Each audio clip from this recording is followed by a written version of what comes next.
Hi all. In this video, we're going to talk about how involving students in creating the materials we use in class can accelerate their English language learning.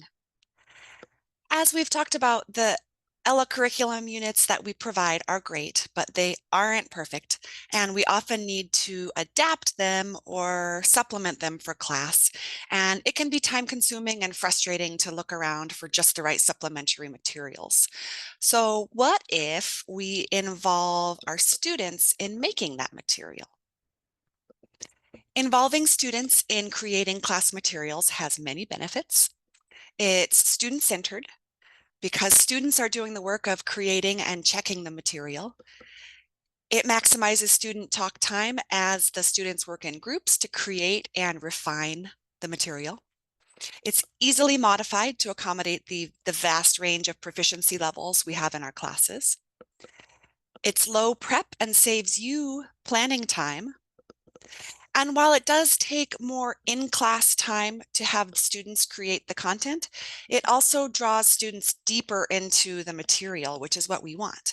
We want to go deep with the English, with lots of repetition and authentic use, rather than trying to whip through as many curriculum units as possible. So going slower is actually better. Let's look at 3 easy, low prep ways to integrate learner-created content into your lessons. There are links to these activity descriptions below this video in the newsletter. First up, we have learner-generated dialogues. Dialogues are a very important tool to support students with learning authentic English use, but coming up with an appropriate dialogue can take a lot of time. So why not have your students create it? This activity easily fits within the I do, we do, y'all do, you do model of the gradual release of responsibility. So let's imagine that the class is practicing shopping at the grocery store. And so the first step is for you as the teacher to model. And you say, I'm a customer at Fry's and I have a question. Who do I ask? What do I say? And you can elicit the content from the students. Write one line, ask the students what comes next. And together you work to create a conversation on the board or on screen share. Next, you can ask students to check the grammar.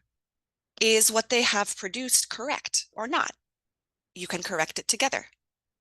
And then finally, you move into your normal dialogue steps, where as the teacher, you're modeling pronunciation, the students are repeating, and then finally, the students are practicing the dialogue with partners.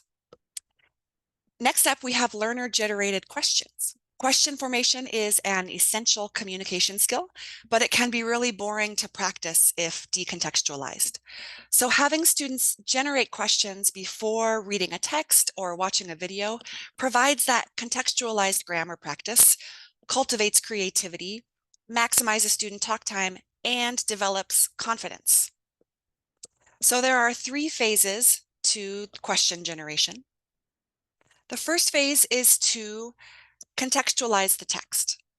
Draw students into the text by asking, what do you see? What do you think this story will be about?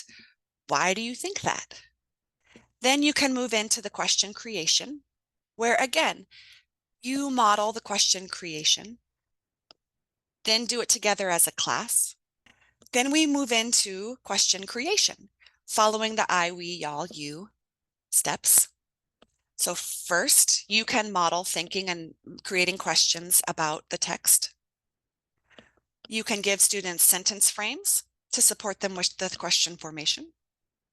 Then the class altogether creates a question or two. And finally, small groups, pairs, or individuals write questions. Bring the whole class back together for the third phase of checking. You'll model, put the questions on the board, check them together as a class for grammar accuracy, and then jump into your text activity. You've got ready to go comprehension questions that students are going to be really engaged in because they created them. And finally, the ever popular learner-generated text. Another name for this is the language experience approach. If you're tired of looking all over for a text that is at your student's level and matches the unit that you're on, look no further. You can have your students create it. So this can be as simple as picture sentences where we show the picture and ask students to talk or write about it. Or it can be as complex as going on a field trip at your site and asking students to write or talk about it. And that could be taking a field trip to the water fountain, to the office of the Family Resource Center.